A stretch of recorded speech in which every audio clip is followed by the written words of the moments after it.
all the girls that are being 20 right now and absolute whores in the club, whatever not, in 10 years are going to be 30, trying to settle down and realize that all the good guys are taken. They're going to complain that they were ran through their whole life, but while they were partying for the past 10 years, all the good girls got cuffed by the good guys. And so now when they look at all the men that are options, they're going to be competing with the now 20-year-old good girls and be stuck. Why? Because all the good guys are gone. You missed your chance being a fucking whole bitch. Apparently medical studies show that a blowjob a week will reduce a man's risk of heart disease. So don't be stingy, girls. Save a life. It's funny to me about these modern day women. They want you men to chase them. They can't chase you. You guys have to chase them. And they want you to chase them. And when you get them, they expect you to spend all your money on them. They expect you to pay all their bills. They want you to take them to fancy restaurants and buy them expensive gifts and fly them out. And the only thing they are going to give you in return is some tart coochie. Tart coochie that has a lot of mileage on it. Coochie that's been ran up in by everyone. They don't want to cook for you. They don't want to clean for you. They don't want to inspire you. They don't want to motivate you. It's all about them. They want the princess treatment. But in order for you to get that, you have to chase them. Jesus Christ. Wow. I have a lot of people to disappoint today.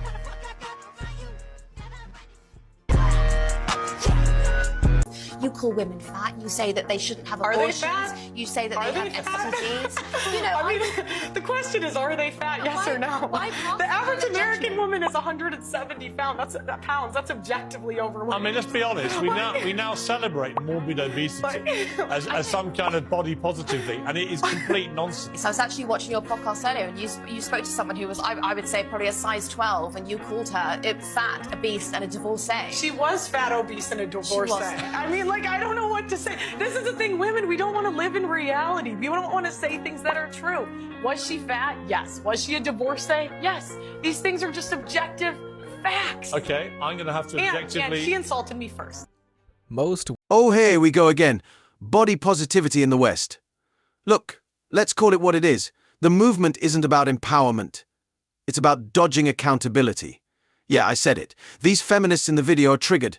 Not because they're standing up for women's rights, but because they can't handle the truth. Let's be real for a second. They have zero problems calling men dusty, broke deadbeats or losers. Oh, but the moment someone hints that maybe, just maybe, being overweight isn't the move, boom, World War III. The hypocrisy is hilarious. I mean, come on. If an overweight divorcee doesn't want to be called out for it. Maybe. Just maybe. She should have thought about that before things went sideways. I'm not saying the only reason she got divorced was her weight. But keeping your health and fitness in check might just play a role in keeping the romance alive, right? Just a thought. Ladies, have you ever wondered why some men choose wonder-bred women over you? And when I say wonder-bred, I'm just talking about girls who are a bit more plain, a bit more basic, average. And you, on the other hand, are like a divine French croissant and you're... The lack of accountability continues to baffle me.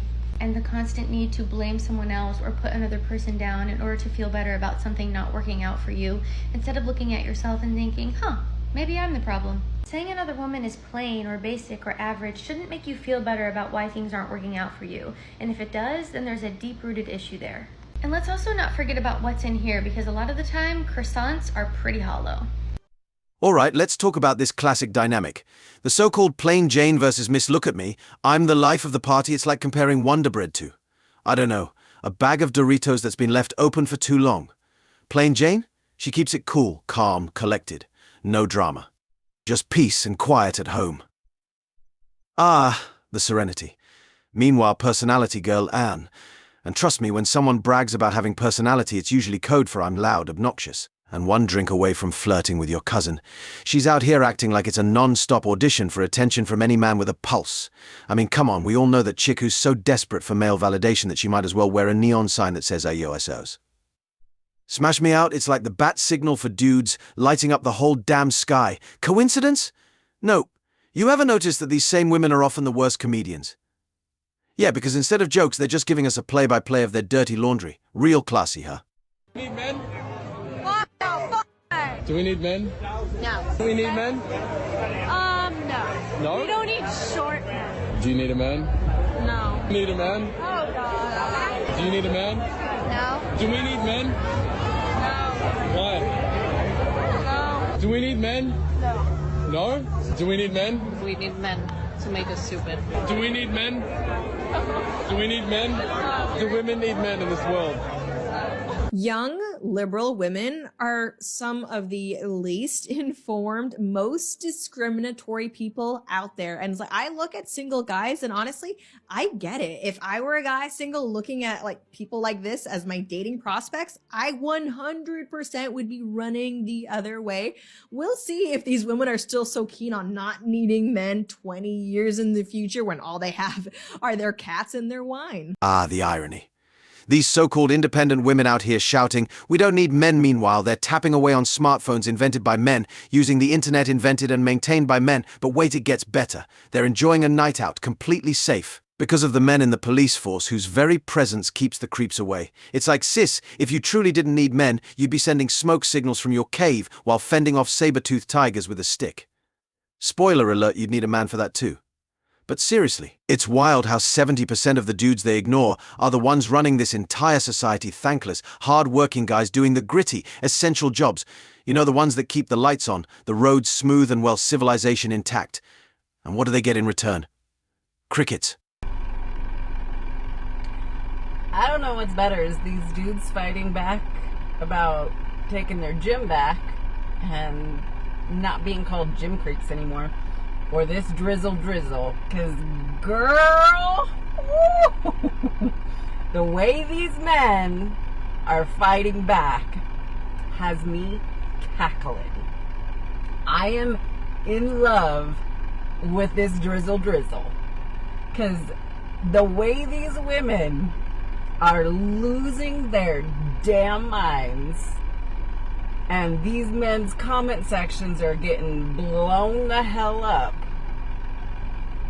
I don't know which one I like more. You know what? I do know. I love the drizzle more. I love the drizzle more.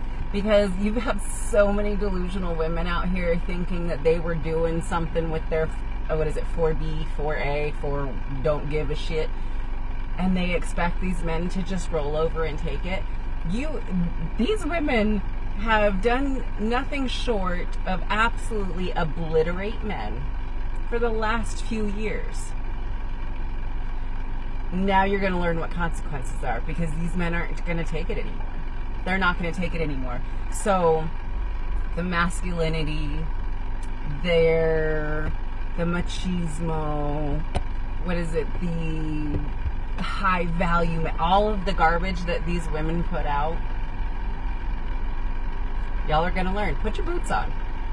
Put your boots on, because I cannot wait for these construction workers, for these men that do these disgusting, dirty jobs so women's hands can stay clean.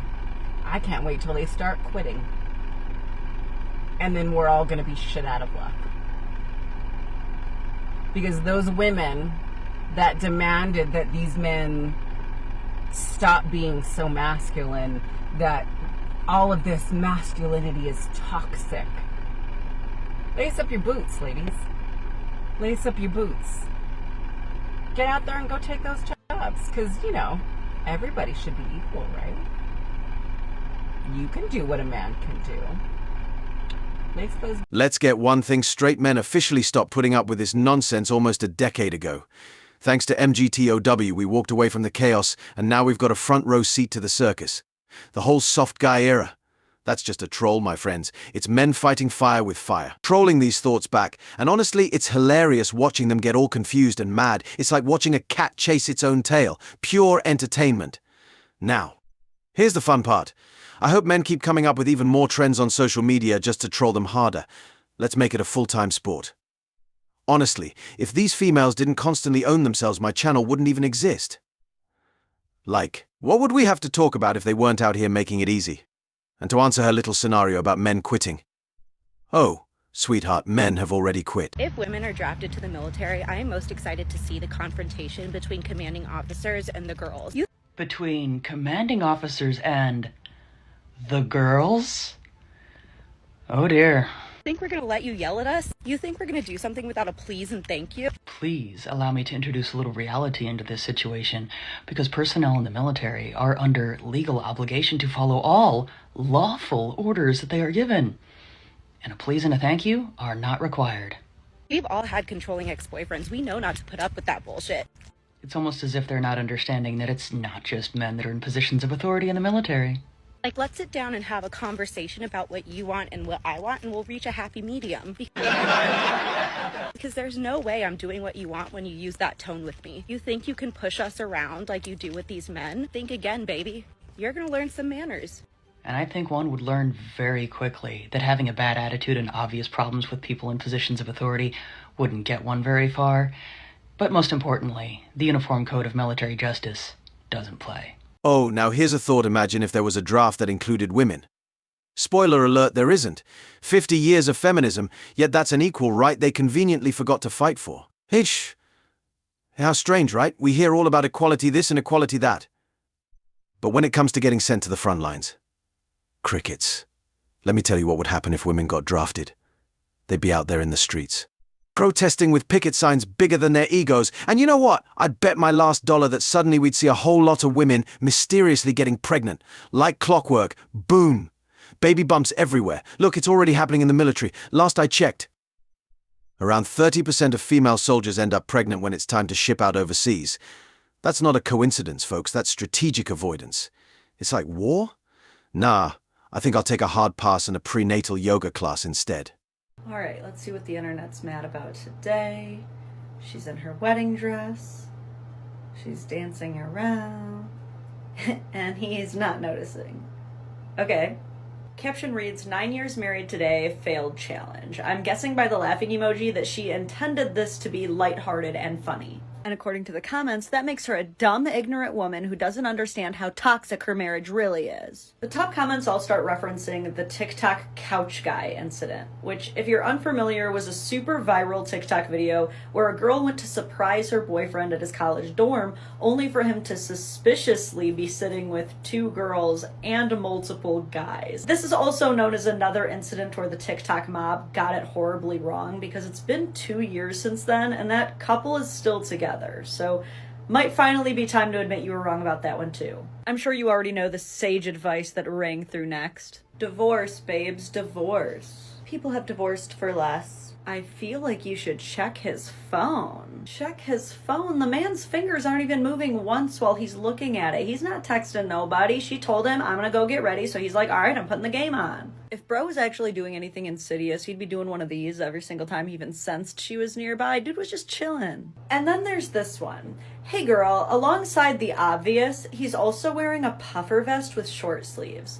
Hope this helps. That was actually probably the least helpful of any of the comments, which is saying something because none of these comments are very helpful at all. Y'all, she shared a 15-second clip. You have seen 15 seconds of a 9-year marriage and have unilaterally determined with all the confidence in the world that it is definitively not a worthwhile union. That makes you look kind of stupid. And I bet you on that 16th second, he did notice the dress. And would you look at that, a very quick 5-second investigation into her Instagram proves my theory. Instagram also showed me a woman who loves her husband. They've been together for almost a decade. They live a life of wealth, prosperity, and privilege that most of us would punch our own siblings in the face for. This woman is like an actual Barbie living in an actual dream world, and all of you clueless, bitter Bettys hate men so much that you're desperate to paint her as a victim of some sort just because she spent 15 seconds of her day not being stared at. You may not care about how much you've insulted her husband, but I would hope as these women who empower other women, you would care about how much you just insulted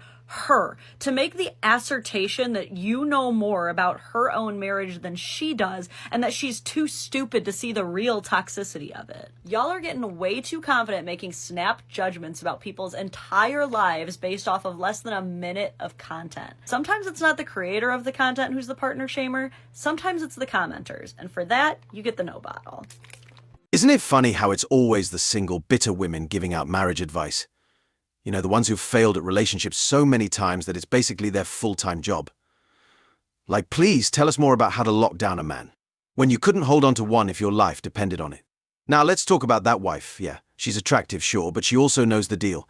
She's well aware that her husband is more valuable than she is. And guess what? He doesn't cater to her every need or whim.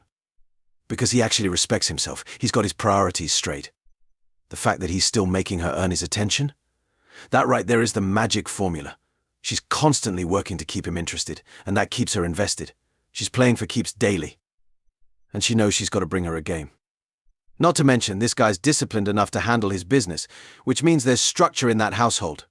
You know what structure means? Stability, baby, that's why. Despite divorce rates sitting at a cozy 50% and women filing for them 80% of the time, this couple is still going strong after 9 years. Yeah, 9 solid years. I'm pretty sure the wife has learned to live with a few quirks. Some things he does probably drive her nuts. But you know what? In the grand scheme of things, it's not worth divorcing a great man over. She won the jackpot, a successful Chad who probably rocks a white-collar job she can brag about to her friends. Like, congratulations, girl, you did it. She knows, deep down, that it's better to stay in the game than throw it all away over something petty. Hi, excuse me? We have equality. Shitty things happen to women and men. Hi, no we don't. Shitty things happen to everyone regardless of gender, but shitty things don't happen to men simply because they're men. Men are victims of violent crime too. Again, not simply because they're a man. They're victims because of other reasons, like their sexual orientation or their race, but not because of their gender, unlike women, who are victims of violent crimes simply because they're a woman. I would like to focus on men right now, please. Okay, do you want to talk about the men that are committing a mass femicide in Mexico right now? Which cases have increased by 137% in the last 5 years? No. I want to talk about male victims. Okay, who's committing those crimes against those men? Woman. No. No. So whose behavior needs to change? What gender needs to hold their gender accountable? Woman. Get out. I win the debate. Nice! But shitty things don't happen to men simply because they're men. Men don't get put on child support because women are angry with them for no reason. Men don't get denied the rights to see their child because they have spiteful people they're trying to co-parent with. Men are never literal punching bags because they're bigger and can't defend themselves. Men normally don't get the burden of providing for the household because they're men, even though women are capable of it too now. Men don't get denied emotions and feelings because they're men and they should be strong. Men don't have to walk on eggshells these days because they're men, because the way women are thinking these days. Yeah, men really just, nothing happens to men because they're men. You're totally correct. It goes both ways, man. Both sides in your video should be talked about. And that's exactly why feminists are the least married demographic on the planet. They're so out of touch with how the real world works, it's almost laughable. I mean, take this lady, for example, like most Western feminists. She probably grew up in a cushy, upper-class suburb where crime and poverty are practically non-existent. She's been shielded from reality her entire life, living in her bubble of low crime rates, designer handbags, and overpriced lattes. No wonder they're clueless. And let's not forget the typical feminist dating experience pumped and dumped by rich, snobby chads who couldn't care less about her empowerment speeches. But hey, that's the price you pay when you mistake attention for value. Right? Has she even heard of the draft? Probably not, because last time I checked, despite women getting the right to vote, they sure don't bear the same responsibilities as men. Men vote, and they have to put their lives on the line when the time comes. But these feminists? Crickets. No drafts for them, just social media rants and yoga class. As always, I wish you tremendous success. Now it's your turn. What do you think? Drop your thoughts in the comments below.